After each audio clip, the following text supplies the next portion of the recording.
দাদা YouTube ID লাগা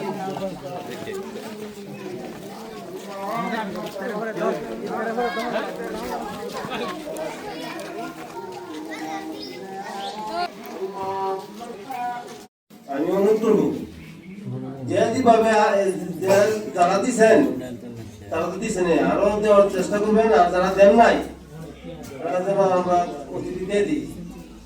আর তাদের আত্মীয় স্বজন যারা আছে জানা যায় সাহায্য করবো, উপকার জানলে আমরা সেটা পুরোপুরিভাবে পূর্ণাঙ্গভাবে এই করতে পারি।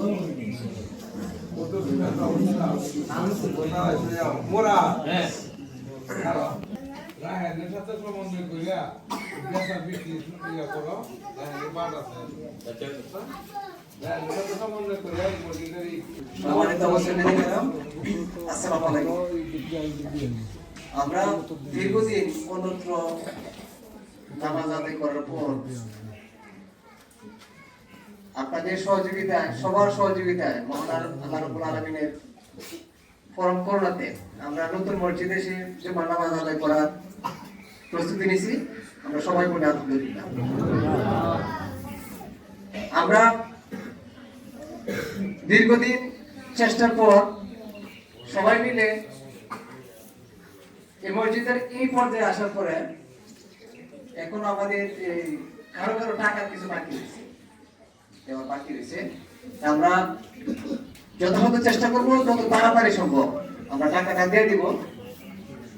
আর যাদের বন্ধু বান্ধব আত্মীয় স্বজন আছে, বিদেশ আছে বা গ্রামে যাদের অন্যত্র বন্ধু বান্ধব আছে, সবার কাছ থেকে হাত পাইতে আমাদের মসজিদের জন্য এই সহযোগিতা আপনারা চাইবেন।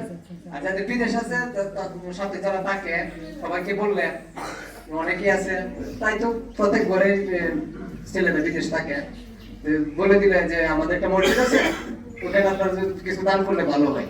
এইভাবে বললে কয়া আশা করি অনেকে আসছেও, আবার বসে আনতে পারবো ইনশাআল্লাহ। তো আমরা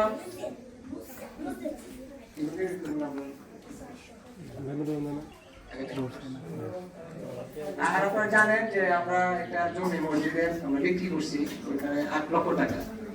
ওইখান থেকে আমরা 5 লক্ষ টাকা পাইছি, 4 লক্ষ টাকা। আর 1 লক্ষ টাকা দিয়ে দিবে সপ্তাহের ভিতরে, 1 লক্ষ টাকা দিয়ে দিবে। আর বাকি টাকাটা আমাদের জমির রেজিস্ট্রি ব্যবস্থা হইলে, আমরা কাগজপত্র ঠিক করার পরে রেজিস্ট্রি ব্যবস্থা হইলে তখন আমরা সাথে সাথে আর 3 লক্ষ টাকা দিবে। আমি কমিটির কাছে দিকে তো ভাই তোমরা খালি কি করছো, কাগজপত্র দেওয়া হয়েছে, খালি সাপ্লাই করা হয়েছে।